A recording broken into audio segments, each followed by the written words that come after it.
ఒక మానవ దేహాన్ని దేవుడు కలిగించినప్పుడు ఈ పంచభూతాలతో మనిషి యొక్క దేహాన్ని దేవుడు చేయటం అనేది మనకు కనిపిస్తూ ఉంటుంది.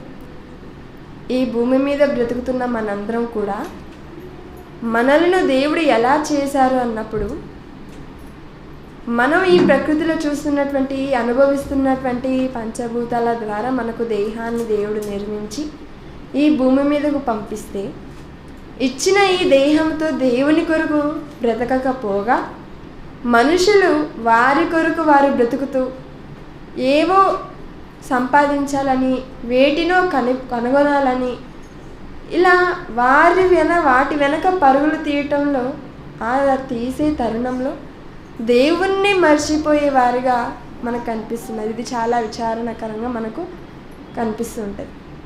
ఇక మనం ఆలోచించామనుకోండి, మనుషులు ఎలాంటి వారుగా ఉంటున్నారన్నప్పుడు నేడు మనం సమాజంలో చూస్తూ ఉంటే మనుషులు ఎక్కువగా ఎదుటి వ్యక్తిలో చోటును సంపాదించుకోవాలని, ఎదుటి వ్యక్తి మనసులో తన చోటును సాధించుకోవాలని తపన పడుతూ ఉంటారు.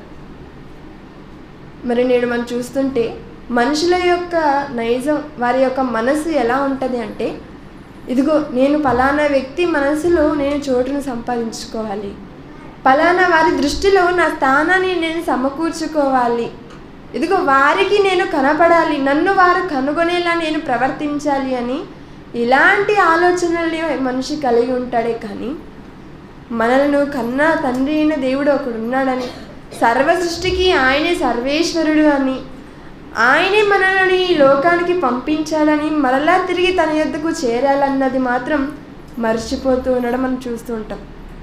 అంటే మనుషులు ఎలా మారిపోతున్నారు అన్నప్పుడు దేవుణ్ణి మర్చిపోయేవారుగా, దేవుణ్ణి గుర్తించని వారుగా మారిపోతున్నటువంటి ఈ తరుణంలో ఒకవేళ దేవునినే మనం వశపరుచుకుంటే, దేవునిలోనే మనం మన స్థానాన్ని మనం సంపాదించుకుంటే, దేవుని మనసులో మన స్థానాన్ని సంపాదించుకుంటే మనకు కలిగే ప్రయోజనం ఏంటో నేడు మనం ఆలోచించబోయేదే ఈ పాఠం.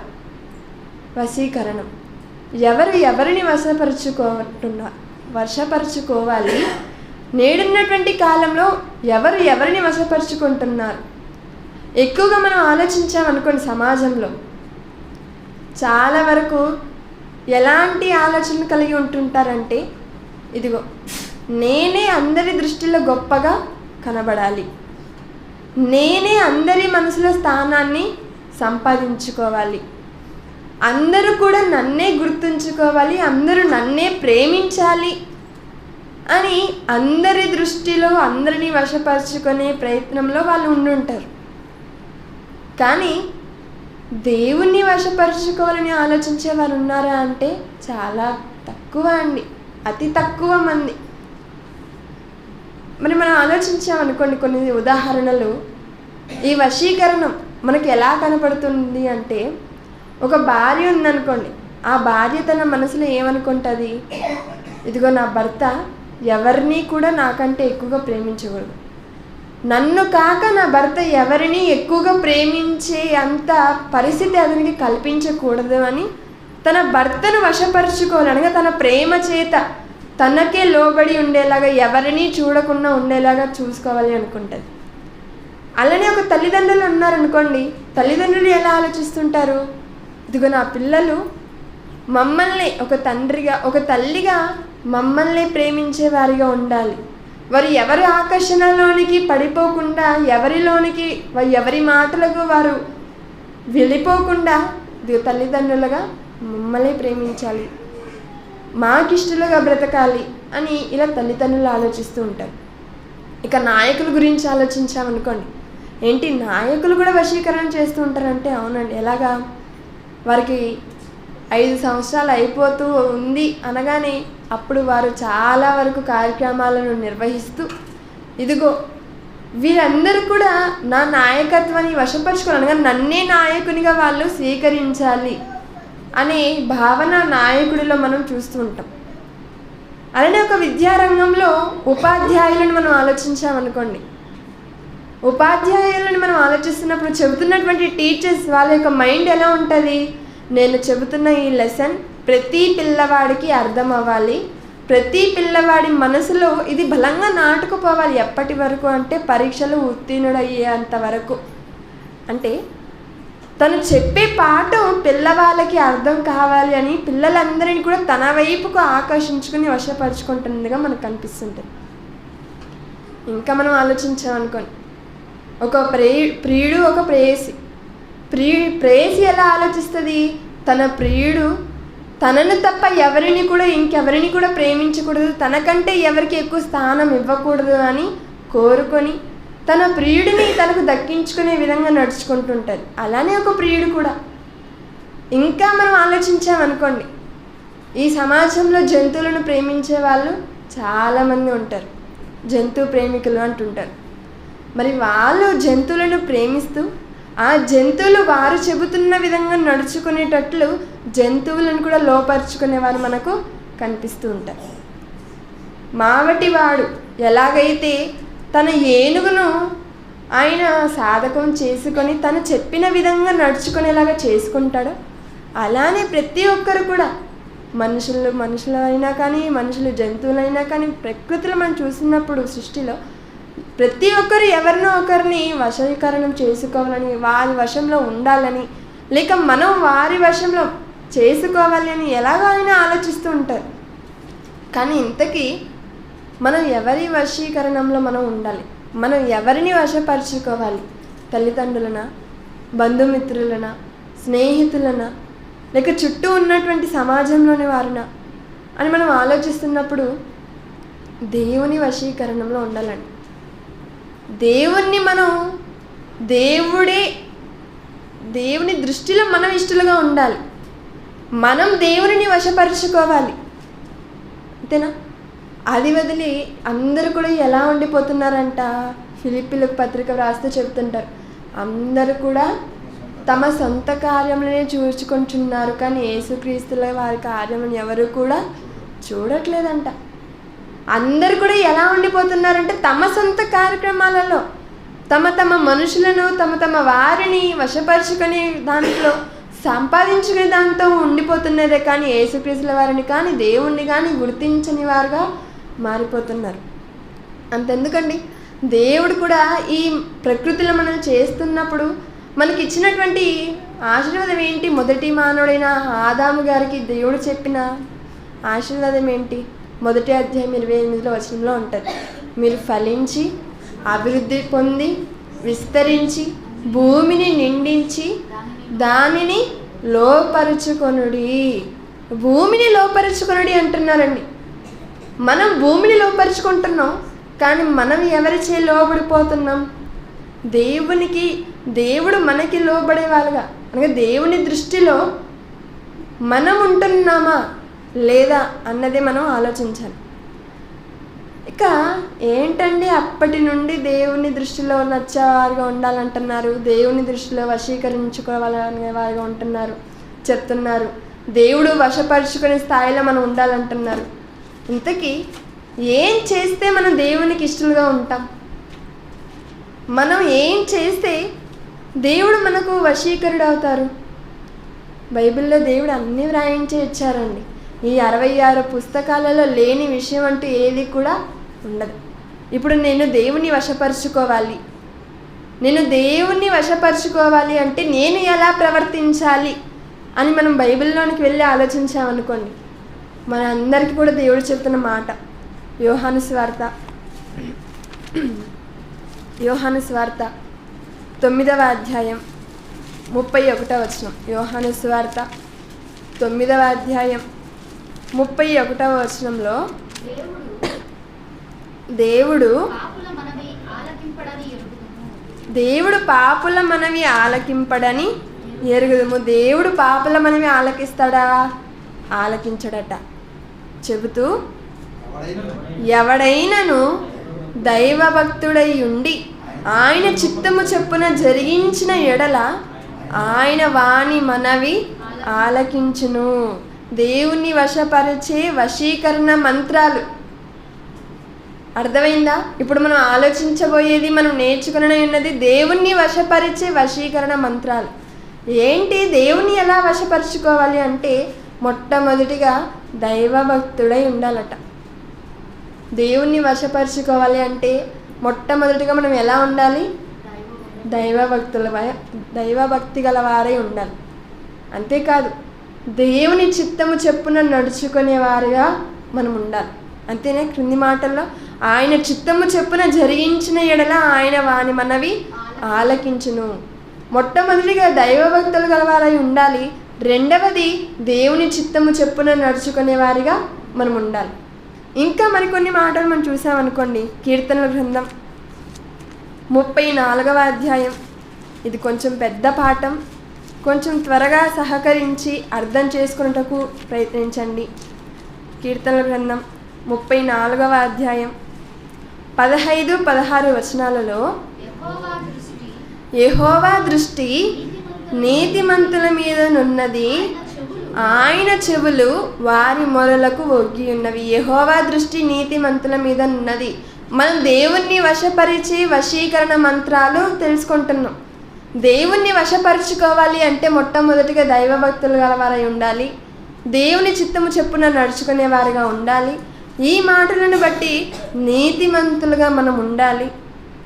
అలానే మరొక మాట మనం చూసామనుకోండి. ఇదే కీర్తన గ్రంథం 145వ అధ్యాయం. కీర్తన గ్రంథం 145వ అధ్యాయం. కీర్తన గ్రంథం 145వ అధ్యాయం 19వ వచనంలో తన యందు భయభక్తులు గల వారి కోరిక ఆయన నెరవేర్చును, వారి మొర ఆలకించి వారిని రక్షించును. ఎంత గొప్ప మాట రాయించాడండి. తన ఎడల భయభక్తులు గలవారే ఉండాలట. మరొక పాయింట్ ఇక్కడ దేవుని వశపరుచుకునే విధానం. దేవుని వశపరుచుకోవాలంటే మనం ఎలా ఉండాలి అంటే మొదటిగా దైవభక్తులు గలవారై ఉండాలి. దేవుని చిత్తము చెప్పున నడుచుకునే వారిగా ఉండాలి. నీతిమంతులుగా మనం ఉండాలి. అలానే ఈ మాటలను బట్టి దేవుని ఎడల భయభక్తులు గలవారై ఉండాలి. ఆయన కోరికను నెరవేర్చే వారిగా ఉండాలట. నేను మరలా పాఠం చివరిలో ప్రతి ఒక్కరిని ప్రశ్నిస్తాను లేపి మరి, కాబట్టి జాగ్రత్తగా వినండి. ఈ మాటల్లో ఏం చెప్తున్నారు? ఆయన కోరికను కూడా నెరవేర్చేవారుగా ఉండాలంట. అప్పుడు ఏం చేస్తాడంట? దేవుడు వారి మొర విని వారిని ఏం చేస్తాడట? రక్షిస్తును, వారిని రక్షిస్తాడంట. ఎప్పుడు రక్షిస్తారండి? ఈ భూమి మీద అంత ప్రళయం వచ్చేసింది అనుకోండి, అయినప్పటికీ దేవుడు రక్షిస్తారు. ఎవరిని అన్నప్పుడు తన యందు భయభక్తులు కలిగి నడుచుకున్న వారిని, తన ఎడల నీతిమంతులుగా ఉన్నవారిని, ఆయన చిత్తము చెప్పున నడుచుకున్న వారిని, ఆయన కోరికలను నెరవేరుస్తున్న వారిని, వీరినే దేవుడు రక్షించుతాడంట. అది ఎప్పుడైనా ఏ విపత్తు వచ్చినా వారిని ఆయన రక్షించుకోగలడు. మరి ఇంతకీ ఎవరైనా దేవునిని వశపరుచుకున్నారా? మనం దేవుణ్ణి వశపరుచుకోవాలి అనుకుంటే మరి మనకు ముందుగా దేవుడు అందరినీ మాదిరిగా ఉంచుంటారు కదా, మనకి ముందుగా మార్గదర్శకులుగా ఉండింటారు కదా. అలా ఎవరైనా ఉన్నారా? ఎవరైనా దేవుణ్ణి వశపరుచుకున్నారా అని మనం ఆలోచించుకుంటే మొట్టమొదటిగా మనకు కనిపించే వ్యక్తి ఏలియా గారు. చాలామంది మనకు కనిపిస్తారు. అందులో కొందరిని ప్రముఖులను మాత్రమే మనం ఆలోచించినట్లయితే ఏలియా గారు. మరి ఏలియా గారి గురించి బైబిల్లో ఏం రాయించారండి? అపోస్తల కార్యములు, క్షమించండి, యాకోబు పత్రిక 5వ అధ్యాయం 16వ వచనం. యాకోబు పత్రిక 5వ అధ్యాయం 16వ వచనంలో మీ పాపములను 17వ వచనం, మీ పాపములను ఒకనితోనొకడు ఒప్పుకొనుడి, మీరు స్వస్థత పొందినట్లు ఒకరి కొరకు ఒకడు ప్రార్థన చేయుడి, నీతిమంతుని విజ్ఞాపన మనపూర్వకమైనదై బహుబలము గలదై ఉండెను. ఎవరి ప్రార్థన ఇలా ఉంటుందంట అండి? నీతిమంతుని ప్రార్థన.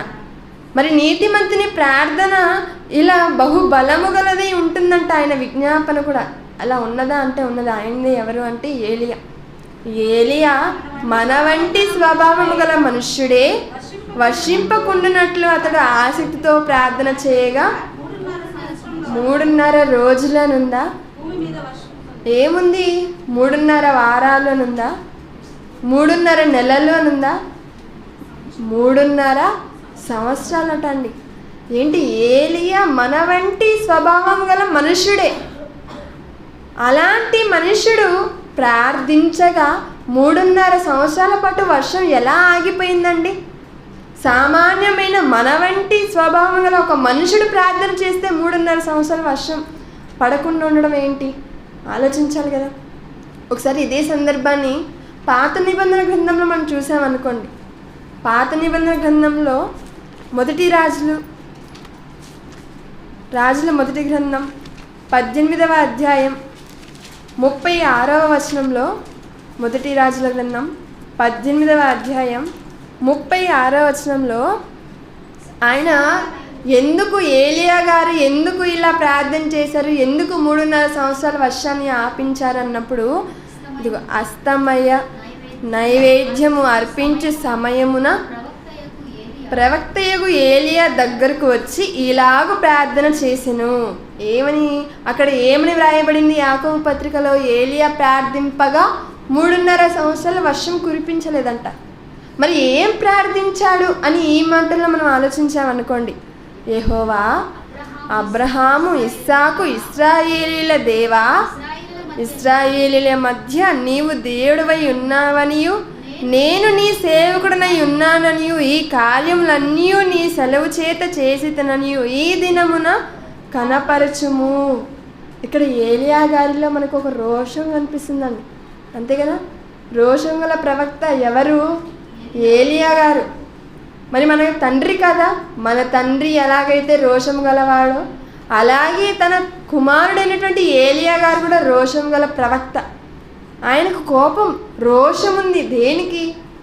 ఇదిగో నీవే దేవుడవని, నీవే రక్షించే వాడవని, అబ్రహాం, ఇస్సాకు, యాకోబుల దేవుడవు నీవేనని వీళ్ళందరూ తెలుసుకునేటట్లు నీవు కనపరచమయ్యా. ఇదిగో బయలుదేవుడే దేవుడు అంటున్నారు. మరి బయలుదేవుడే దేవుడు అంటే నేను సేవిస్తున్న దేవుడు కాదా? ఒకవేళ నిజంగా నేను సేవిస్తున్న దేవుడు మీరు నమ్మాలి అనుకుంటే ఇదిగో ఈ కట్టెలు దాని అంతటిగా అవే నిప్పు రావాలి అన్నప్పుడు నిజంగా అండి ఆ సందర్భాన్ని మనం ఆలోచిస్తున్నప్పుడు ఎంతమంది జనసమూహం అంతా కొండ చుట్టూ ఉన్నప్పుడు బయలుదేవతలు ఆరాధించే ఆ ప్రవక్తలేమో చర్మాలను వారి దేహాలను కోసుకుంటూ ప్రార్థన చేసుకుంటూ మొరలు పెట్టుకుంటూ కేకలు వేసుకుంటూ అరుస్తూ ఉంటే ఒక పక్క ఏలియా కూర్చొని మీ దేవుడేమైనా పడుకో అన్నాడేమో, ఆదమర్చి నిద్రపోతున్నాడు, లేపండి పిలవండి అని ఎగతాళి చేస్తున్నాడు. ఎందుకు? తను నమ్ముకున్న దేవుడు రోషము గల దేవుడు. ఆయన ఖచ్చితంగా ఆయన నిరూపించుకోగలడనే నమ్మకం ఎవరికి ఉంది? ఏలియా గారికి. అందుకే అలాంటి మంచి దేవుని కుమారుడు కాబట్టి ఆయన ప్రార్థించగా 3.5 సంవత్సరాల పాటు వర్షాన్ని కురిపించలేదని. ఆ తర్వాత అతను ప్రార్థించగా వర్షం రావడం జరిగింది. ఇక రెండవదిగా మనం ఆలోచించామనుకోండి, అబ్రహాము గారు. మనందరం చాలాసార్లు విని ఉన్నాం, తెలుసుకొని ఉన్నాం. మరి అబ్రహాము గారు కూడా దేవుని వశపరుచుకున్నాడా? అక్కడ ఏలియా గారు దేవుని వశపరుచుకున్నారు కాబట్టి ఆయన ప్రార్థించగానే వర్షాన్ని ఆపించేశారు 3.5 సంవత్సరాలు. మరి అబ్రహాము గారు దేవుని వశపరుచుకున్నాడా అంటే ఆ వశపరుచుకున్నాడని ఎంతలా అన్నప్పుడు ఒకసారి ఆదికాండం 18వ అధ్యాయం 17వ వచనం. ఆదికాండం. దేవుణ్ణి వశపరుచుకున్న వారు ఎవరైనా మనకు బైబిల్లో కనిపిస్తారా అనే పరిశోధనలో మనం ఉన్నాం. అందులో మొట్టమొదటిగా మనకు కనిపించిన వ్యక్తి ఎవరు? ఏలియా గారు. ఆయన ప్రార్థించగానే ఏమైంది? 3.5 సంవత్సరాల పాటు వర్షము రాలేదు, దేవుడు కురిపించలేదు. ఇక రెండవ వ్యక్తి మనం ఆలోచిస్తున్నప్పుడు అబ్రహాము గారు. మరి ఈయన గురించి దేవుడు చెప్తున్న మాట ఆదికాండం 18వ అధ్యాయం 17వ వచనంలో, అప్పుడు యెహోవా, నేను చెయ్యబో కార్యము అబ్రహామునకు దాచదనా. ఏంటండి, మనం ఏదో చదువుకుంటే వెళ్ళిపోకూడదు. దేవుడు చెబుతున్నాడు ఏమని? నేను చెయ్యబో కార్యమును అబ్రహామునకు దాచదనా. దేవుడు ఎంతటి వాడండి, అబ్రహాం ఎంతటి వాడు. అబ్రహాం కూడా మనలాంటి మనుషుడే. అలాంటి మనుషునితో దేవుడు చెప్తున్న మాట ఏంటి? నేను ఏదైనా కార్యక్రమం చేయాలనుకున్నప్పుడు నేను అబ్రహాముకు చెప్పకుండా దాచిపెట్టగలనా అంటున్నాడంటే అబ్రహాము గారు దేవుని ఎంతలా వశపరుచుకొని ఉండొచ్చు ఒక్కసారి ఆలోచించండి. ఎంతలా ఆయన వశపరుచుకొని ఉంటే దేవుడు చెబుతున్న మాట ఏంటి? ఇదిగో నేను చేసే కార్యక్రమము అసలు అబ్రహాముకు చెప్పకుండా దాచదని అంటారు. మనం ఈ మాట ఎప్పుడు ఉపయోగిస్తుంటాం? ఎక్కువగా స్నేహితుల పట్ల కానీ ఎక్కువగా మనం ప్రేమించే వారి దగ్గర మనం వాడుతుంటాం. ఇదిగో నేను చేసే ప్రతి కార్యక్రమం అతనికి చెప్పకుండా నేను ఏదైనా చేస్తానా? మేమిద్దరం మాట్లాడుకునేది ఏది చెయ్యమండి, ఏ కార్యక్రమము తలపెట్టము అని మనం ఎలాగంటామో సాక్షాత్ దేవుడే చెబుతున్నాడు. ఏమని? నేను చెయ్యబో కార్యము అబ్రహాములకు దాచదనా అంటున్నారంటే అబ్రహాము ఎంతలా వశపరుచుకున్నాడని, అసలు ఆయన ఎంతలా వశపరుచుకున్నాడో మనము యాకోబు పత్రిక 2వ అధ్యాయం 23వ వచనంలో దేవుడు సాక్ష్యం ఇస్తున్న మాటలు అబ్రహాము గారి గురించి. మరి దేవుడు అబ్రహాంకి చెప్పకుండా చెయ్యలేడా? చెయ్యగలడు. దేవునికి అసాధ్యము కానిదంటే ఏది కూడా లేదు. అయినప్పటికీ దేవుడు అబ్రహాం గారికి చెబుతున్నారంటే అది ఆయనకు ఉన్నటువంటి ప్రత్యేకత. యాకోబు గ్రంథం 2వ అధ్యాయం 23వ వచనంలో మనకు కావాల్సినటువంటి మాట ఇక్కడ మనం చూసినట్లయితే అబ్రహాము దేవుని నమ్మెను, అది అతనికి నీతిగా ఎంచబడెను అను లేఖనము నెరవేర్చబడును, మరియు దేవుని స్నేహితుడని అతనికి పేరు కలిగెను. దేవుని స్నేహితుడు అంట అండి. పోనీ ఇది ఎవరో వ్రాయించిన మాటగా పరిశుద్ధాత్మ దేవుడు వ్రాయించినట్లుగా మనకు కనిపిస్తుంది. ఒకసారి యెషయా గ్రంథం 41వ అధ్యాయం 8వ వచనం. యెషయా గ్రంథం 41వ అధ్యాయం 41వ అధ్యాయం 8వ వచనంలో నా సేవకుడైన ఇశ్రాయేలు నేను ఏర్పరచుకున్న యాకోబు అని చెబుతూ నా స్నేహితుడైన అబ్రహాము సంతానమా. ఎవరు చెప్తున్నారండి? దేవుడే చెబుతున్నాడు. ఏమని? నా స్నేహితుడైన అబ్రహామా, నా స్నేహితుడైన అబ్రహాము. దేవుడే చెప్తున్నాడు అంట అండి. ఇప్పుడు నేనే ఉన్నాను, మరి ముఖ్యమంత్రి గారు నా స్నేహితుడండి అంటే మీరు నమ్ముతారా? అస్సలు నమ్మరు. నాకు పిచ్చి పట్టిందని నన్ను వెంటనే ఎర్రగడ్డకో లేకపోతే ఏ పిచ్చి హాస్పిటల్కో నన్ను తీసుకెళ్ళిపోతుంటారు. కానీ అదే ఒక ముఖ్యమంత్రి అనేక మంది ఎదుట ఒక సభలో మైక్ పట్టుకొని ఇదిగో పలానా కుమార్తె నా స్నేహితురాలు అని చెప్పారనుకోండి, పేరు పెట్టి, మరి అప్పుడు నమ్ముతారు అందరూ? నమ్ముతారు. నేను చెబుతున్న మాటకి, నేను స్నేహితుడు అని చెప్పిన దానికి, ఆయన స్నేహితురాలు అని చెప్పిన దానికి ప్రజలు ఎక్కువగా దేన్ని నమ్ముతారు? ఆయన చెప్పిన మాట నమ్ముతారు. ఇక్కడ అబ్రహాము చెప్పట్లేదు దేవుడు నా స్నేహితుడు అని అబ్రహాం గారు చెప్తున్నారా? లేదు, ఎవరు చెప్తున్నారు? దేవుడే చెప్తున్నాడు. ఏమని? నా స్నేహితుడు అబ్రహాము అంటున్నారంటే దేవుణ్ణి ఎంతలా వశపరుచుకొని ఉండొచ్చండి అబ్రహాం గారు. ఆయన క్రియలను బట్టి, ఆయన చేసిన కార్యక్రమాలను బట్టి. అసలు ఆయన ఈ లోకంలో ఎలా బ్రతికారో తెలుసా? హెబ్రీ పత్రికలో ఉంటుంది. ఆయన ఈ భూమి మీద ఎలా జీవించాడంటే అన్యుల దేశంలో పరవాసిగా ఎలాగైతే ఉంటారో అలాగా వాగ్దాత దేశంలో గుడారములు వేసుకుని నివసించారంట అండి. ఒక అన్య దేశంలో బానిసలుగా ఉంటున్నప్పుడు ఎలాగైతే గుడారాలు వేసుకుని నివసించారో దేవుడు వాగ్దాత దేశాన్ని ఇచ్చినప్పటికీ, వాళ్ళకంటూ సొంత దేశాన్ని ఇచ్చినప్పటికీ ఆ ఇచ్చిన దేశంలో కూడా ఒక గుడారం వేసుకొని ఇదిగో మాకు ఈ దేశంలో మాకు స్థలం వద్దు, దేవుడు తన స్వహస్తాలతో దేన్నైతే శిల్పిగా ఉండి ఏ దేశాన్ని, ఏ పట్టణాన్ని అయితే ఆయన నిర్మించాడో ఆ పునాదులు గల ఆ పట్టణంలో మాకు కావాలి, స్థలం కావాలి, అక్కడ మేము వెళ్ళాలి అని ఇక్కడ గుడారంలో కూర్చొని అక్కడ ఆలోచిస్తున్నారంట అండి. మనకు ఈ దేశంలో ఒక చిన్న కొన్ని ఎకరాల పొలాలు నిందనుకోండి, అప్పుడు మనం ఎలా చెప్పుకుంటాం? ఈ ఊరు నాది, ఈ పట్టణం నాది, ఇంకా ఎక్కువైతే ఈ దేశం కూడా నాదే అంటాం. కానీ అబ్రహాం గారికి దేశం మొత్తం ఇచ్చినప్పటికీ ఆయన దేశం మొత్తాన్ని ఆయన తీసుకున్నారంటే లేదండి, గుడారం వేసుకొని ఏదో అన్య దేశంలో పరదేశిగా ఉన్నట్లు ఉన్నారట. అందుకే దేవుడు అబ్రహాము గారిని ఆయనకు ఎందుకంత ప్రాధాన్యత ఇచ్చారన్నప్పుడు, నేను చేయబో కార్యమును దాచదనా అని ఎందుకు అంతగా చెప్పారన్నప్పుడు అబ్రహాము గారు దేవుని వశపరుచుకున్నారు. అందుకే ఆయన విశ్వాసులకు తండ్రిగా కూడా మనకు కనిపిస్తుంటారు. ఇది ఒక అబ్రహాం గారి గురించి అని మనం ఆలోచిస్తుంటే, మూడవది మూడవదిగా మనకు కనిపించే వ్యక్తి దావీదు గారు. మూడవదిగా మనకు కనిపించే వ్యక్తి దావీదు గారు. ఇప్పుడు మనం ఎవరి గురించి ఆలోచిస్తున్నాము? దావీదు గారి గురించే. దేని విషయమై మనం ఆలోచిస్తున్నాము? వశీకరణ. పాఠం పేరు వశీకరణమే. అందులో దేని గురించి ఆలోచిస్తున్నాం? దేవుణ్ణి వశపరుచుకునే వారి గురించి మనం ఆలోచిస్తున్నాం. దేవుణ్ణి వశపరుచుకునే వారిలో మొదటిగా ఎవరి గురించి ఆలోచించాం? ఏలియా. రెండవదిగా అబ్రహాం గారు. మూడవదిగా దావీదు. మరి దావీదు గారు దేవుణ్ణి వశపరుచుకున్నారా? అలా దావీదు గారు దేవుణ్ణి వశపరుచుకుంటే దేవుడు ఏమైనా ఆయనకు సహాయం చేసి ఆయనని ఏమైనా గుర్తించారా అని మనం చూస్తున్నప్పుడు అపోస్తుల కార్యములు 13వ అధ్యాయం, అపోస్తుల కార్యములు 13వ అధ్యాయం 22వ వచనంలో మనం చూసినట్లయితే అపోస్తుల కార్యములు 13వ అధ్యాయం 22వ వచనం, తర్వాత అతనిని తొలగించి, ఎవరిని? మొదట రాజుగా ఉన్న సౌలును తొలగించి దావీదును వారికి రాజుగా ఏర్పరచెను. మరియు ఆయన అనగా దేవుడు చెబుతున్నాడంట ఏమని? నేను యెష్షయి కుమారుడైన దావీదును కనుగొంటిని. ఇంట్లో ఏదైనా వస్తువు పోయినప్పుడు అది మరలా వెతికితే దొరికినప్పుడు ఎలా సంతోషపడతారో అలాగా దేవుడు సంతోషపడుతున్నాడంట. నేను కనుగొంటిని, ఇదిగో పలానా కుమారుడు యెష్షయి కుమారుడైన దావీదును నేను కనుగొంటిని. అతడు నా ఇష్టానుసారుడైన మనుషుడు, అతడు నా ఉద్దేశములన్నీ నెరవేర్చునని చెప్పి అతని గురించి సాక్ష్యం ఇచ్చను. అంతేకాదండి, క్రింది 36వ వచనంలో దావీదు దేవుని సంకల్పము చెప్పున తన తరము వారికి సేవ చేసి నిద్రించి. దేవుని సంకల్పము చెప్పున దేవుడు ఏదైతే సంకల్పం చేసుకొని అతన్ని ఈ భూమిని పంపించాడో ఆ సంకల్పము చెప్పున దావీదు గారు సేవ చేశారట అండి.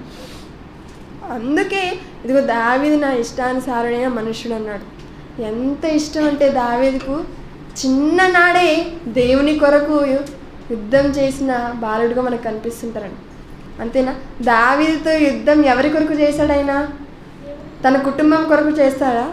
తన దేశం కొరకు చేశాడా? లేదు. ఆ ఫిలిస్తీయుడు గొల్యాతు, ఫిలిస్తీయుడైన గొల్యాతు దేవునిని అంటాడా? సున్నతి లేని ఈ ఫిలిస్తీయుడు దేవుని అనడానికి ఎంతటి వాడు అని అప్పుడు ఈ దావీదు వెళ్ళినట్లుగా మనకు కనిపిస్తుంది. అంటే దేవుని పట్ల అతనుకున్న ఇష్టం చూసారా? అంతే కదండి, అతను రాజు అయిన తర్వాత అతను ఉన్నటువంటి ఆ భవనంలో నుండి అలా క్రిందికి చూస్తున్నప్పుడు దేవుని మందసం ఎక్కడో గుడారంలో కనిపించేసరికి తన మనసు అంతా చలించిపోయి దేవునికి మందసం, దేవునికి మందిరం కట్టేంత వరకు నేను నా మంచాన పడుకోను, నేను నా వైభవగాలను నేను అనుభవించను అని ఆయన మాట తీసుకున్నట్లుగా మనకు కనిపిస్తుందండి. అంటే దేవునికి మందిరాన్ని కట్టాలన్న గొప్ప వ్యక్తి, మహానుభావుడిగా మనకు ఎవరు కనిపిస్తున్నారు? దావీదు గారు. దావీదు గారు దేవుని వశపరుచుకున్నారా అంటే వశపరుచుకున్నారండి. అందుకే దేవుడు చెప్తున్నాడు ఎవరి గురించి? దావీదు గురించి. ఇదిగో దావీదు నా ఇష్టానుసారుడైన మనుష్యుడు, నా ఉద్దేశాలన్నీ నెరవేర్చాడు, నా సంకల్పాన్ని ఆయన జరిగించాడు అన్నారు. ఇక 4వదిగా మనం ఆలోచిస్తే అతనే యెహోషువ. ఏంటి, యెహోషువ గారు కూడా దేవుని వశపరుచుకున్నారా అంటే అవునండి. మనం మనసు పెట్టి చదువుతున్నప్పుడు, ఆలోచిస్తున్నప్పుడు మనకు ప్రతి ఒక్కరూ మన జీవితంలో ఒక్కొక్క పాఠాలుగా మనకు కనిపిస్తుంటారు. యెహోషువ గారి గురించి మనం ఆలోచించామనుకోండి, మరి ఆ గ్రంథం పైన అవగాహన ఉన్న వాళ్ళకి ఇది చాలా సులువుగా అర్థమవుతుంటుంది. మరి దేవుడు మోషే తర్వాత యెహోషువ గారిని నాయకునిగా నిలవబెట్టి అతనిని ఈ కనాను దేశానికి నడిపిస్తారు నాయకత్వంలో. అలా వీరు ఒక్కొక్క దేశాన్ని జయించుకుంటూ వస్తూ ఉంటారు. ఆ క్రమంలో యొరికో దగ్గరికి వస్తారు. ఆ యొరికోను చాలా ప్లానెడ్గానే దాన్ని పడగొడతారు. దేవుడు ఒక ఆజ్ఞ ఇచ్చాడు, ఇదిగో ఈ పట్టణంలో ఏది కూడా మీరు తీసుకోకూడదు, ఇది శపింపబడినది అని. కానీ ఒకడు ఏం చేశాడంటే ఎవరికీ తెలియకుండా దొంగతనం చేసుకొచ్చి తన గుడారంలో దాచేసుకున్నాడు. అలా దాచేసుకున్న తర్వాత మరలా నెక్స్ట్ దేశానికి చిన్న పట్టణమైన హాయి మీదకి వెళ్తాడు. అలా హాయి మీదకి వెళ్ళినప్పుడు ఎరుకోన జయించినటువంటి వీళ్ళు హాయి పట్టణం మీదకి వెళ్ళగానే అక్కడ చాలా సులువుగా ఓడిపోతారు యెహోషువను అతని సైనికులందరూ. దీనికి కారణం ఏంటి? చాలా ప్రాణ నష్టం జరిగింది ఆ హాయి పట్టణంలో యుద్ధం చేసినప్పుడు. దీనికి కారణం ఏంటి అని యెహోషువను, అధిపతులను, పెద్దలు, యాజకులు అందరూ కూడా అలా నేల మీద వంగి ధూళంతా నెత్తిన పోసుకొని ఎందుకు ఇలా జరిగింది, ఎందుకు ఇలా అయిపోయింది అని ఏడుస్తున్నప్పుడు దేవుడు చెప్తాడు, ఇది శపింపబడిన దాంతో తీసుకొని వచ్చాడు. అలా అందరు తనిఖీలు చేస్తున్నప్పుడు పట్టబడిన కుటుంబమే ఆకాను కుటుంబాన్ని తీసుకుంటారు. వాళ్ళందరినీ కూడా చివరికి తీసుకొచ్చి వాళ్ళందరికీ కలిగి ఉన్నది అంతటిని కూడా సమస్తాన్ని కాల్చివేసి వాళ్ళ మీద రాళ్ళు ఉడ్డలుగా వేసేసి తర్వాత దేవుడు చెప్తాడు, ఇదిగో ఇప్పుడు వెళ్ళు హాయి మీదకి అనగానే హాయి మీదకి వెళ్తారు, విజయాన్ని సాధిస్తారు. అలా సాధించిన క్రమంలో యొరికోను జయించేశాడట, హాయిని జయించేశాడంట అని గిబియోనీయులు అనేవాళ్ళు ఉంటారు. మరి వాళ్ళు ఏం చేశారు అన్నప్పుడు, వాళ్ళు కపటోపాయంతో యెహోషువ యొద్దకు వచ్చి వారి పట్టణాన్ని వారు కాపాడుకునేదానికి వాళ్ళు ఏదో దూర ప్రాంతం నుంచి ప్రయాణం చేసి వస్తున్నట్లు పాత బట్టలు వేసుకొని పాత గిల్లిన ద్రాక్షరస తిత్తులను తీసుకొని అన్నీ అది మన సందర్భం చదువుతుంటే చాలా బాగుంటుందండి. వాళ్ళు చాలా కపటోపాయంతో వచ్చి యెహోషువ గారి దగ్గర ప్రమాణం చేయించేసుకుంటారు, ఇదిగో మేము ఏమి చెయ్యము, మేము ఏమి హాని చెయ్యము, మేము మిమ్మల్ని చంపము అని యెహోవాని సెలవు లేకుండానే యెహోషువ ప్రమాణం చేసేసరికి నెక్స్ట్ తర్వాత రోజు యెహోషువకు తెలిసినప్పుడు వాళ్ళని ప్రశ్నించగానే, ఇదిగో మేము భయపడ్డాము, మాది చిన్ని ప్రాంతము, మీరు యుద్ధం చేస్తే మేము నివసించడానికి మాకు ఎక్కడ ఉండదు కాబట్టి ఇలా చేసామనేసరికి ఇంకా మేము ప్రమాణం చేసేసాం మీకు ఏమి చెయ్యమని, కాబట్టి మీరు ఇప్పటి నుండి కట్టెలు కొట్టువారుగాను నీళ్లు చేదేవారుగాను ఇశ్రాయేలీయులకును దేవుని సన్నిధికి ఉండాలని గిబియోనీయులను నియమించేశారు. ఇంతవరకు బాగుంది. ఈ సంగతులన్నీ తెలుసుకున్నటువంటి యెరూషలేము రాజైన అదోనీసెదెకు అని ఒకడు ఉంటాడు. ఆయన ఏం చేశాడు, చుట్టూ ఉన్న రాజులందరినీ కూడా ఐకమత్యం చేసుకొని సంధి చేసుకొని, ఇదిగో యెహోషువ వస్తున్నాడు యుద్ధానికి, ఆ యొరికోను పడగొట్టేశారు, హాయి మీదకి వెళ్ళిపోయి దాన్ని నాశనం చేసేసారు, గిబియోనీయులు వాళ్ళతో చేరిపోయారు. ఇప్పుడు మనం ఏం చేయాలంటే మనందరం కూడా గిబియోనీయుల దేశం మీదకి వెళ్ళి వాళ్ళని మనం నాశనం చేయాలి అనుకునేసరికి గిబియోనీయులు వచ్చి యెహోషువని రిక్వెస్ట్ చేసుకుంటారు, మరి అయ్యా దయచేసి మీరు వచ్చి మాకు కొంచెం యుద్ధంలో సహాయం చేయండి, మేము మా ప్రాంతాన్ని మా దేశాన్ని మేము కాపాడుకోవడానికి సహాయం చేయండి అంటే, ఆ సమయమున యెహోషువ సైన్యాధిపతులు ఇశ్రాయేల్ అందరూ వెళ్ళి అక్కడ ఉన్నటువంటి ఆ రాజుల సైనికులందరినీ కూడా తరిమి వారిని చంపుతుంటారు. దేవుడు కూడా వారికి సహాయం చేస్తుంటారండి. వాళ్ళు కత్తితో చంపుతూ ఉంటాడు, దేవుడు ఆకాశం నుండి వడగండ్లను కురిపిస్తూ ఉంటారు. అక్కడ వ్రాయబడిన మాట ఏంటంటే, కత్తి చేత హతము చేయబడిన వారికంటే కూడా వడగండ్ల చేత చనిపోయిన వారు ఎక్కువ మంది ఉన్నారంట. అయినప్పటికీ యుద్ధం అయిపోలేదు. మరి చాలామంది రాజులు వాళ్ళ సైనికులు అందరూ వచ్చేసారు కదా, ఇక్కడ యుద్ధం ఏమో అయిపోలేదు, ప్రాణ నష్టం జరిగిపోతుంది, యెహోషువ బలం తక్కువ. ఇప్పుడు ఏం చేశాడు, యెహోషువ ప్రార్థన చేశాడు, ఇదిగో సూర్యుడు అస్తమించకూడదు, ఏది జరగకూడదు, చంద్రుడు ఆగిపోవాలి, సూర్యుడు ఆగిపోవాలి, దయచేసి కరుణించి ఈ ఒక సహాయం చేయమని ఆయన ప్రార్థించగా కాలచక్రంలో సూర్యుడు చంద్రుడు ఆగిపోయారంటాడు. అంతేనా? యెహోషువ గ్రంథం 10వ అధ్యాయం, యెహోషువ గ్రంథం 10వ అధ్యాయం. ఇప్పుడు నేను చెప్పిన సందర్భాలన్నీ కూడా ఈ ముందటి అధ్యాయాలలో కనిపిస్తుంటుంది. ఇప్పుడు యెహోషువ గారు ప్రార్థన చేస్తున్నారు అంటే ఈయన ప్రార్థన ఎందుకు చేస్తారనే సందర్భం మనకు తెలియాలి కదా. ఈయన ప్రార్థన చేస్తున్నారంటే ఎందుకు, ఇదిగో సూర్యుడా నీవు గిబియోనులో నిలువుము, చంద్రుడా నీవు అయ్యాలోను లోయలో నీవు ఎక్కడ నిలవాలో కూడా యెహోషువ గారే చెబుతున్నారండి. నిలవమని చెప్పడమే గొప్ప విషయం అంటే ఏ స్థలంలో నిలవాలో కూడా ఆయనే చెబుతున్నాడు. మరి ఆయన చెప్పిన మాట నెరవేరిందా? వెంటనే దేవుడు అమలు చేసేసాడండి. ఇదిగో 13వ వచనంలో, సూర్యుడు ఆకాశము మధ్యన నిలిచి ఇంచుమించు ఒక నాడల్లా అస్తమింప త్వరపడలేదు. ఒక నాడల్లా అస్తమింప త్వరపడలేదంట అండి. కానీ మనం ప్రార్థన చేస్తే 3 సంవత్సరాలకి, 5 సంవత్సరాలకి, 10 సంవత్సరాలు కూడా కొన్ని జరగవు. మరి అంత విశ్వాసం, అంత భక్తి, అంత ఆత్మీయ జీవితం కలిగి ఉన్నామని మనం ఆలోచించుకోవాలి. అంతేనా?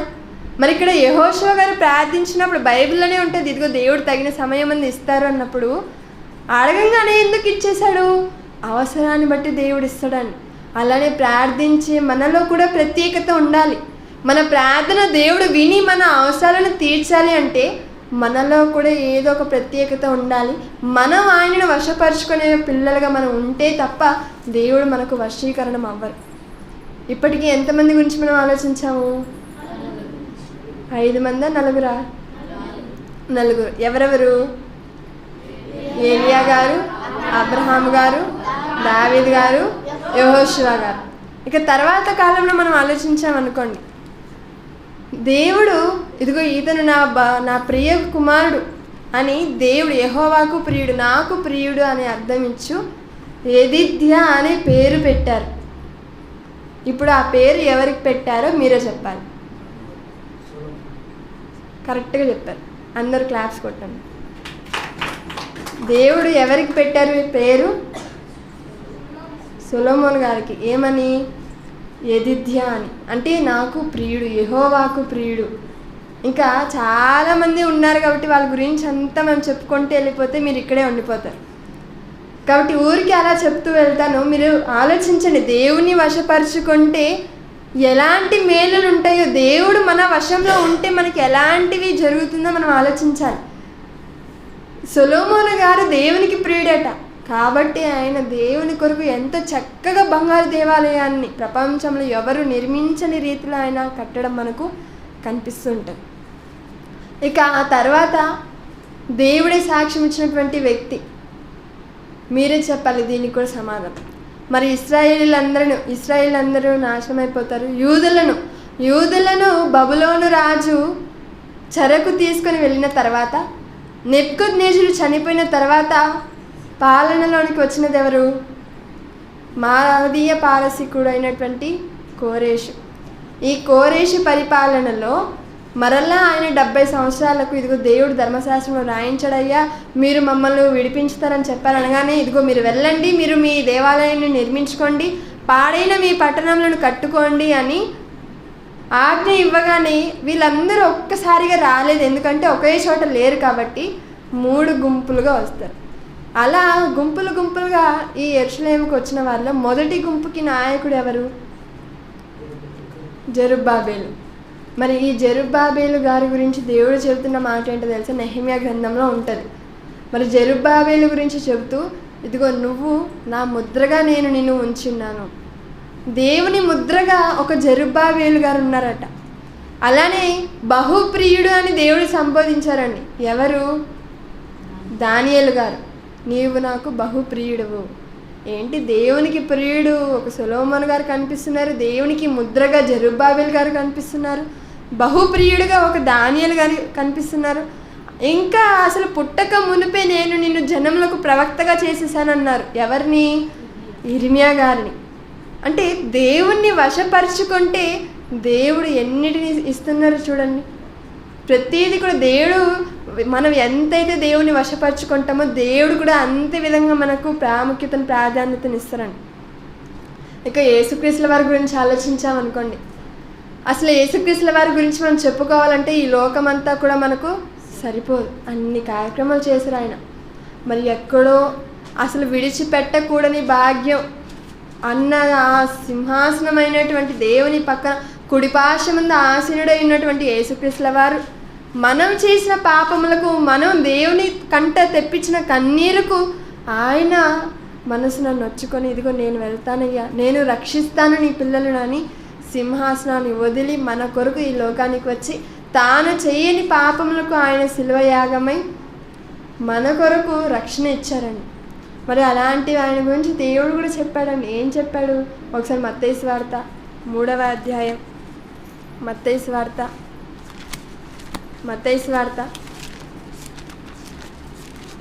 3వ అధ్యాయం 17వ వచనంలో, ఇదిగో ఈయనే నా ప్రియకుమారుడు, ఈయన యందు నేను ఆనందించుచున్నాను. ఎందుకు? నన్ను వశపరుచుకున్నాడు యేసుక్రీస్తుల వారు నన్ను వశపరుచుకున్నాడు కాబట్టి, నన్ను ఆయన వశపరుచుకున్నాడు కాబట్టి ఈ లోకానికి వచ్చాడు.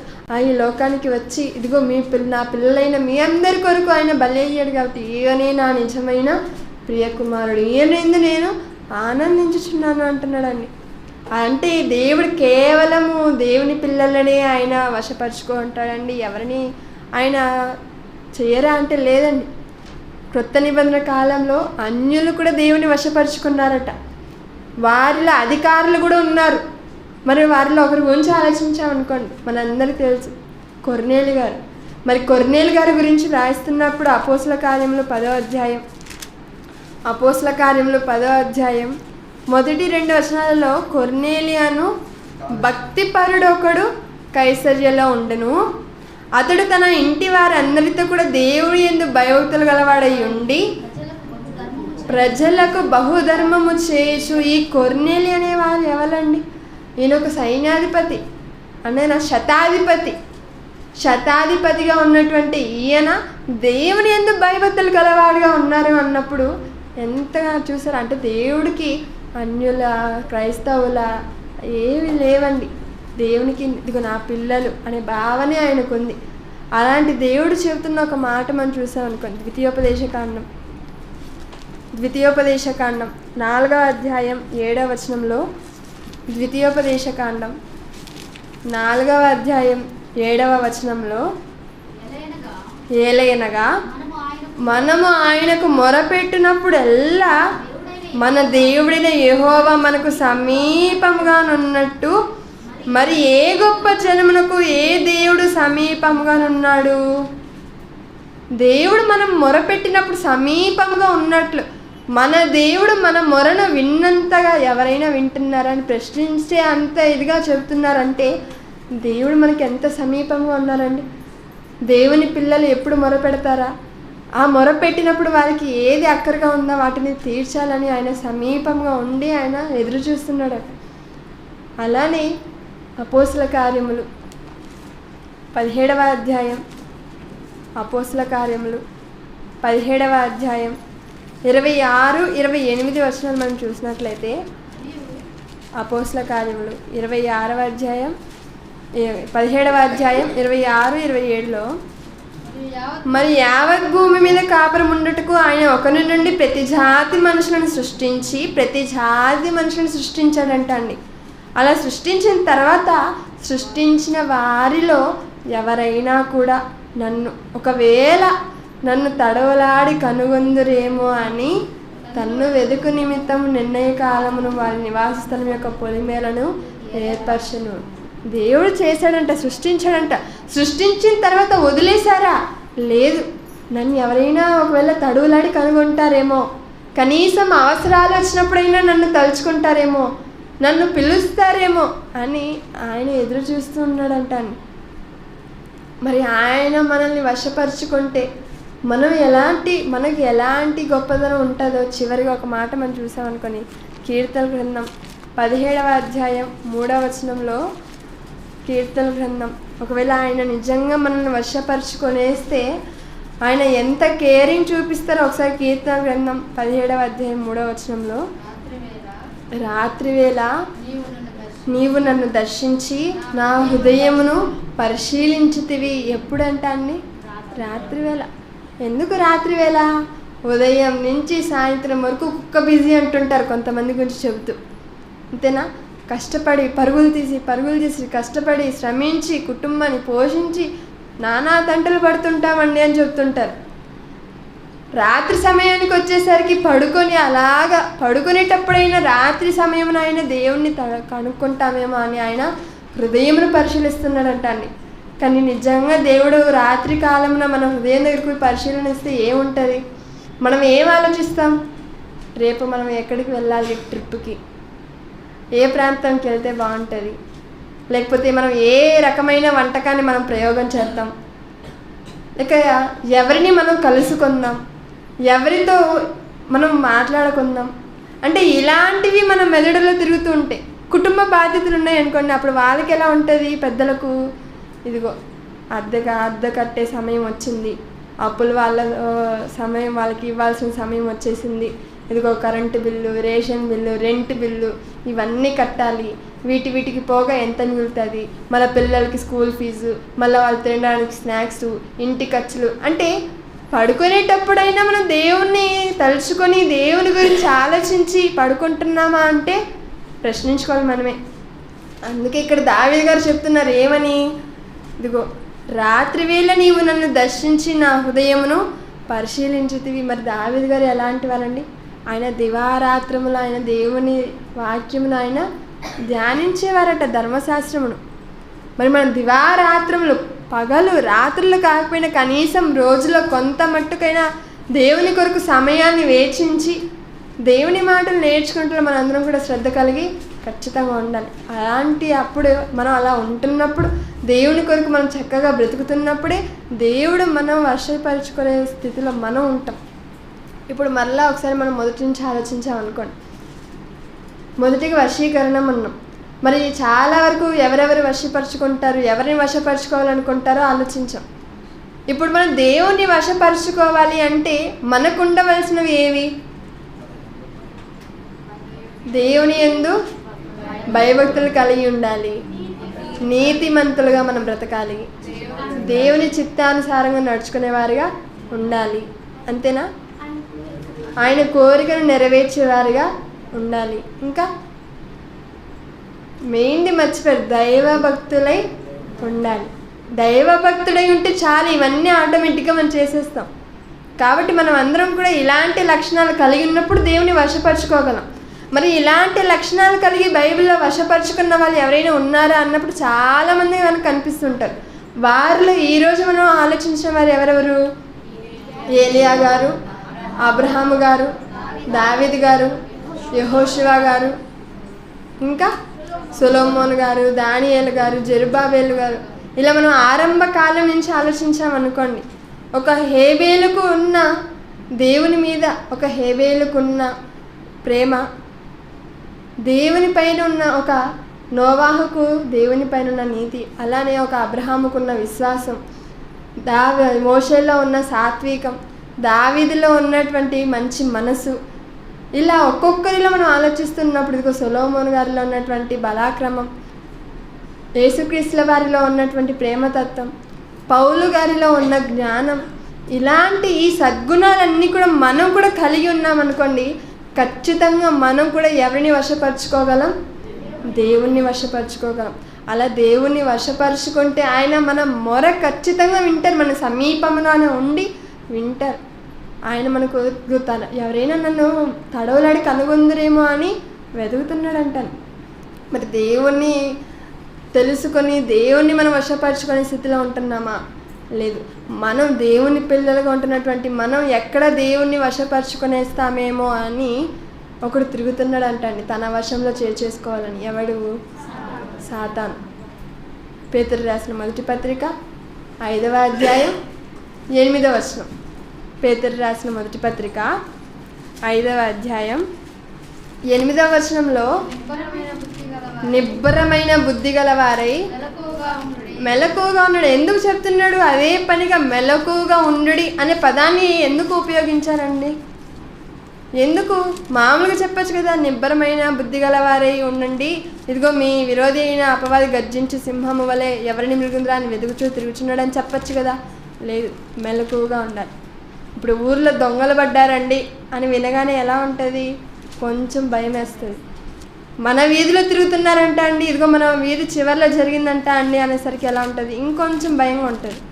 మన పక్కింట్లోనే జరిగిందండి అంటారు అనుకోండి, ఎలా ఉంటుంది? బిక్కుమని ఉంటారు. రాత్రి కాగానే ఎప్పుడు పక్కింటికి వచ్చాడంటే మన ఇంటికి రాకుండానే ఉంటాడా? కాబట్టి ఏ సమయంలోనైనా మనం ఆదం వచ్చి నిద్రపోయామా, మనం కష్టపడి మనం శ్రమించి కూడబెట్టుకున్నవన్నీ కూడా తీసుకెళ్ళిపోతాడు. ఇప్పుడు ఏం చేయాలి? సగం రాత్రి నేను మేలుకుంటాను, సగం రాత్రి నువ్వు మేలుకు అని వాటాలు పంచుకొని మరి మెలకుగా ఉండి వారి ఇంటిని, వారి ఇంటిలో ఉన్న వస్తువులను ఎలాగైతే చూసుకుంటారో అదే విధంగా మనం కూడా మెలకుగా ఉండాలి. ఎలాగన్నప్పుడు ఆత్మీయ విషయంలో, ఆత్మీయ జీవితంలో మనం మెలకుగా ఉండి, విరోధి తిరుగుతున్నాడంట అండి, వెదకుచూ తిరుగుతున్నాడు. ఒక ఆకలిగా ఉన్నటువంటి సింహం ఎలాగైతే అడవిలో గర్జించుకుంటూ తన ముందుకు ఏది వస్తుందా, దేన్ని తినేద్దామా అని తిరుగుతూ ఉంటుందో, అలాగే విరోధి అయిన అపవాది కూడా గర్జించి సింహము వలె. ఎందుకు సింహంతో పోల్చాడు? అది ఎప్పుడైతే ఆకలితో ఉండి అలా గర్జించి తిరుగుతుందో దాని ముందుకు ఏది వచ్చినా ఆలోచించదు, దాని మీద పడి దాని మెడ కొరికి అది దాన్ని భక్షించేస్తుంది. అలానే మీ విరోధి అయిన అపవాది తన వశంలో లాక్కోవాలని, అందుకే హబక్కూకు గ్రంథంలో చెప్తాడు, వాడు గాలము వేసి గుచ్చి లాగాలనుకుంటున్నాడు. కాబట్టి మీరు ఏం చేయాలి? వాడి దగ్గరికి వెళ్ళిపోకండి, వాడి వశంలో మీరు ఉండిపోకండి, నా వశంలో మీరు ఉండండి. ఒకసారి యోబు గురించి మనం ఆలోచించుకున్నాం అనుకోని, ముగించేస్తాను, ఇంకా చెప్పుకుంటే వెళ్తే అందరి గురించి వచ్చేస్తుంది. యోబు గారి గురించి మనం ఆలోచిస్తున్నప్పుడు పరలోకం యోబు గారు బాగానే ఉన్నారు, కానీ స్టార్ట్ చేసింది ఎవరు అన్నప్పుడు దేవుడే, అపవాది ఏం కాదు. మన సందర్భాన్ని ఆలోచిస్తున్నప్పుడు అపవాది భూమి మీద తిరిగాడు, అలా తిరుగుకుంటూ చివరికి దేవుడి దగ్గరికి వెళ్ళేసరికి దేవుడే క్వశ్చన్ రైజ్ చేశాడంట. ఏమని? ఇదిగో అపవాది, నువ్వు భూమి మీదకి వెళ్ళొచ్చానన్నావు కదా, మరి నాకు తిరుగుతున్నప్పుడు నా కుమారుడైన యోబు సంగతి ఏమైనా ఆలోచించావా? అతడు నా ఎడల నీతిమంతుడు, యథార్థవంతుడు, న్యాయవంతుడు, నా యందు భయభక్తులు కలిగి చెడుతనంను విసర్జించేవాడు. అలాంటి యోబును నువ్వు టెస్ట్ చేయకుండా ఎలా వచ్చేసావు? అలాంటి నా కుమారుడిని నువ్వు డిస్టర్బ్ చేయకుండా ఎలా వచ్చేసావు? నీకు కనిపించలేదా అని అడిగేసరికి యోబు ఇక అపవాది కవరింగ్ ఎలా చేస్తున్నాడు? ఏంటి, అతను ఏమైనా ఊరికనే ఉన్నాడా? ఊరికనే ఏమైనా భయభక్తులు కలవాడు ఉన్నాడా? నువ్వు అతని చుట్టూ కంచె వేసావు కాబట్టి నాకు కనిపించలేదు అనేసరికి, ఏంటి నా కంచె ఉందనుకుంటున్నావా? సరే, ఇప్పుడు నేను అతని ప్రాణము తప్ప మిగిలిన అన్నిటిని కూడా నీ వశం ఇస్తున్నాను, నువ్వు ఏమైనా చేసుకునేసరికి ప్రతిదీ అన్నిటిని కోల్పోతాడండి. అలా కూర్చొని ఉంటాడు. ఒకడు వచ్చాడు, అయ్యా మీ వంటలన్నీ పోయాయి. అలా అతను చెప్పి అతను ముగించక మునిపే ఇంకొకడు వస్తాడు, ఇదిగో మీ పశువులు పోయాయి. ఇంకొకడు వస్తాడు, ఇదిగో మీ గొర్రెలు పోయాయి, మీ గాడిదలు పోయి, ఒకరి తర్వాత ఒకరు ఇక్కడ చివరికి ఇంకా ఏమున్నాయిరా బాబు నాకు అని అనుకుంటుంటే చివరికి వచ్చాడు. ఏం చెప్తున్నాడు? ఇదిగో అయ్యా మీకున్న కుమారులు ఒక ఇంట్లో విందు చేసుకుంటూ ఉంటే సుడిగాలి వచ్చి ఆ ఇంటి నలుమూలలు కొట్టి అందరూ కూడా కుప్పకూలి శిథిలమైపోయారు అని చెప్పేసరికి ఎంత బాధ ఉంటుందండి ఒక తండ్రికి. ఇప్పుడు మన ఇంట్లో ఒక వాహనం పోయిందంటేనే అయ్యో నేను ఈఎంఐలు కట్టుకోవాలి, బండి లేకుండానే ఈఎంఐలు కట్టుకునే పరిస్థితి వచ్చింది, డబ్బులు పోతుంది, బండి లేదని బాధపడుతుంటాం. అలాంటిది ఆనాడు ఆ కాలంలో అన్నీ పోయాయి, కానీ ఆయన దేవుని ఒక మాట అయినా అన్నాడా? లేదా, నోటి మాట కూడా దేవుణ్ణి అనలేదు. ఎందుకు దేవా నాకు ఈ పరీక్ష అని కూడా ప్రశ్నించలేదండి. ఇవన్నీ దేవుడే ఇచ్చాడు, దేవుడే తీసుకున్నాడు. దేవుడి నామమునకు స్తుతి కలుగునుగాక. ఇలాంటి భక్తులను దేవుడు మనకు రాయించిస్తున్నప్పుడు ఎవరో మనల్ని పట్టించుకోలేదని పట్టించుకొని వాళ్ళ దృష్టిలో మనం వారి మనసులో స్థానాన్ని పొందుకోవాలని, మనం వారి వశపరుచుకునే వారిగా ఉండాలని మనం ప్రయత్నించకూడదు.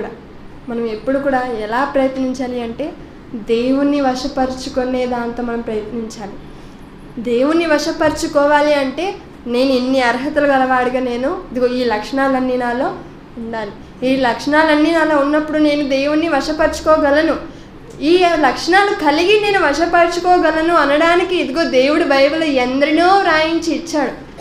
కాబట్టి దేవుణ్ణి వశపరుచుకోవడమే మన లక్ష్యంగా మనం ఉంచుకొని ఇక నుండైనా మనందరం దేవుని పిల్లలుగా దేవుని వశపరుచుకునే విధంగా మనం బ్రతికి తన చెంతకు చేరుకోవాలని ఈ కొద్ది మాటల చేత నన్ను నేను హెచ్చరించుకుంటూ మీ అందరిని హెచ్చరిస్తూ